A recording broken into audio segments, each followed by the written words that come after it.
हम सब जब बीमार होते हैं तो उसका इलाज जो है बहुत ही ज़्यादा सूझबूझ के साथ कराते हैं। यानी कि अगर हार्ट की प्रॉब्लम है तो कार्डियोलॉजिस्ट के साथ जाके अपॉइंटमेंट फिक्स करते हैं, और थ्रोट की प्रॉब्लम है तो ईएनटी स्पेशलिस्ट के पास जाते हैं अपना इलाज कराने के लिए।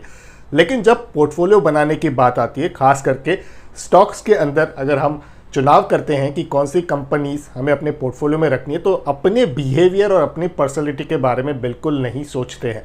इस वीडियो में मैं आपके साथ शेयर करने वाला हूं 4 प्रकार के अलग इन्वेस्टर्स के बारे में। जी हाँ, 4 तरीके के जो अलग निवेशक होते हैं, उनका जो बिहेवियर होता है और उन्हें कौन सी कंपनीज चुननी चाहिए, उनके भी कुछ उदाहरण मैं इस वीडियो के दौरान ही देता रहूंगा। तो ये वीडियो होने वाला है काफ़ी ज़्यादा इंटरेस्टिंग।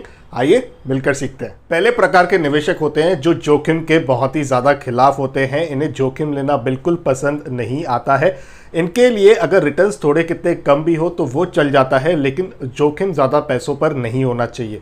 ऐसे निवेशकों को हमेशा ऐसी कंपनीज चुननी चाहिए जो एटलीस्ट 10 से 15 साल पुरानी हो, जिनके रेवेन्यू में, सेल्स में साल दर साल 10 से 12% की मिनिमम ग्रोथ दिख रही हो, क्योंकि ऐसी कंपनियां आपको लॉन्ग टर्म में हमेशा 12 से 15% का CAGR देने में पूरी तरह से सक्षम होती है। और अगर उदाहरण की बात करें, यहाँ पर Infosys, TCS, Asian paint, HCL technologies, ये ऐसी कंपनीज हैं जहाँ पर आप एक लंबी अवधि का निवेश हमेशा कर सकते हो, और ये काफ़ी सेफ कंपनियां साबित हुई है। अगर हम हिस्टोरिकल पैटर्न को देखें इन कंपनियों के, तो वहाँ पर इन कंपनियों ने हमेशा अपने निवेशकों को एक अच्छा सेफ रिटर्न्स बनाकर दिया है। और मार्केट जब भी क्रैश होता है तो ये पूरा दमखम रखती है दोबारा मार्केट के साथ खड़े होने के लिए भी पूरी तरह से। यानी कि अगर मार्केट आधा हो जाता है किसी भी साल में, तो वहाँ से अगर मार्केट दोबारा चलना शुरू करता है तो ऐसी कंपनियां हमेशा मार्केट का साथ निभाती है और चलना शुरू कर देती है। दूसरे प्रकार के जो निवेशक होते हैं, उन्हें छोटा जोखिम लेना पसंद आता है, जहाँ पर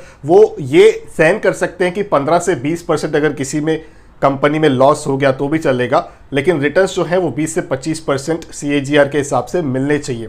उनके लिए हमेशा ये देखना बहुत ज़्यादा ज़रूरी होता है कि कौन से कंपनी में मार्केट के साथ चलने की ताकत है, प्लस उसमें मार्केट को ओवरबीट करने की भी ताकत है। अब मैं आपको यहाँ पर एक चीज़ बताना चाहता हूँ कि अगर आप 2000 का IT बबल देखें तो वहाँ पर किस प्रकार का मार्केट क्रैश हुआ था, और अगर 2008 का मार्केट क्रैश आप देख रहे हो जहाँ पर 60% मार्केट एक ही साल में गिर गया था, लेकिन अगर आप उसका अगला साल देखते हो तो मार्केट वहाँ पर 50% से ज़्यादा बढ़ भी गया। और यहाँ पर अगर इस पेंडेमिक की भी बात करें तो मार्केट जब गिरा और चढ़ पड़ा तो उसके बाद ऐसी कंपनियां हमेशा फ्रंट रनर होती हैं, हमेशा ज़्यादा रिटर्न्स दिलाने में पूरी तरह से सक्षम होती हैं। और अगर उदाहरण के तौर पर कंपनियों के नाम मैं आपको बताऊं इस पर्टिकुलर कैटेगरी के लिए, तो वो हैं एवेन्यू सुपरमार्ट्स को आप देख सकते हो। असेट मैनेजमेंट कंपनियां होती है, यानी कि जो म्यूचुअल फंड वाली कंपनियां हैं, जैसे कि ICICI प्रू लाइफ हो गया, HDFC AMC हो गया, या तो आप लाइफ इंश्योरेंस वाली जो कंपनियां हैं उसे भी देख सकते हो, जैसे कि SBI लाइफ इंश्योरेंस कंपनी हो गई। तीसरी कैटेगरी के निवेशक होते हैं खतरों के खिलाड़ी। जी हाँ, बिल्कुल, इन्हें खतरा बहुत ज़्यादा पसंद आता है, क्योंकि इन्हें रिटर्न्स जो चाहिए होते हैं वो इस प्रकार के चाहिए होते हैं कि कोई भी कंपनी में अगर ये निवेश करे तो 2 से 3 सालों में वो डबल हो जाए, यानी कि 100% से ज़्यादा रिटर्न्स वो कंपनी इन्हें दे दे, उतनी ज़्यादा इनकी वेल्थ बनाकर दे दे। लेकिन ये जो इन्वेस्टर्स हैं ये पूरी तरह से अवेयर्ड इन्वेस्टर्स होते हैं। इन्हें मार्केट की उतार चढ़ाव की अच्छी जानकारी भी होती है, और इनके पास इनफ टाइम भी होता है, अच्छे लोग भी होते हैं जिनसे ये टाइम टू टाइम वो जानकारी ले पाए। क्योंकि इस पर्टिकुलर कैटेगरी के लिए अगर कोई भी निवेशक ऐसी कंपनियां चुनता है जो 2 से 3 साल में डबल हो जाए, तो ये चीज़ कभी नहीं भूलनी चाहिए कि वो 2 से 3 साल में आधी भी हो सकती है। तो इस प्रकार के जो निवेशक होते हैं उन्हें ये बात बहुत ही अच्छे से पता होती है। अब मान लीजिए अगर किसी का 25 लाख रुपए का पोर्टफोलियो है और उसने केवल 500 शेयर येस बैंक के ले लिए, तो आप क्या कहोगे कि क्या वो रिस्क ले रहा है? उसे पता है कि वो किस प्रकार की रिस्क ले रहा है, उसके लिए उस रिस्क की जो वेटेज है वो कितनी ज़्यादा छोटी है।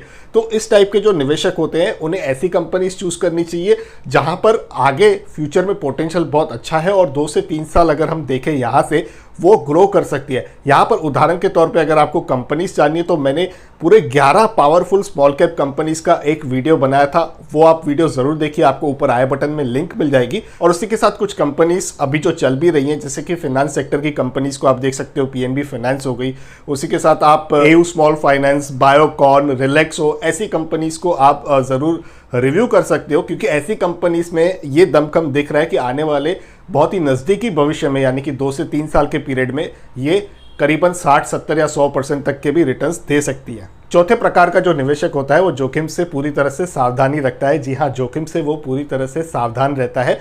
उन्हें पसंद आता है डिविडेंड पेइंग कंपनीज में निवेश करना। ऐसी कंपनीज जहां पर उन्होंने कुछ कैपिटल तो ब्लॉक कर रखा है, लेकिन उन्हें डिविडेंड अगर फ्रीक्वेंटली मिलता जा रहा है तो वहां पर उनके कैपिटल पे कुछ ना कुछ आमदनी उनको मिलती जाती है, जिससे उनका जो कॉन्फिडेंस लेवल है वो कंपनीज पर टिका रहता है।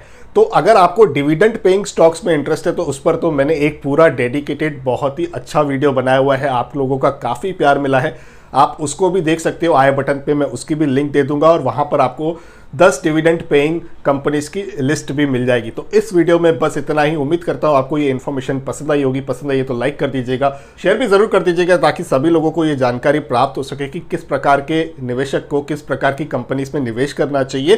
चैनल पर पहली बार हो तो सब्सक्राइब जरूर कर दीजिएगा। ज्वाइन कर इस चैनल की मेंबरशिप को अवेल करना चाहो तो बिल्कुल भी आप कर सकते हो। वहां पर आपको मेरा इंट्रो वीडियो मिल जाएगा, जहां पर मैं एक्सक्लूसिव पर्क्स अपने मेंबर्स के लिए लाता रहता हूं। अपने हेल्थ का और अपने वेल्थ का जरूर अच्छे से ख्याल रखिएगा।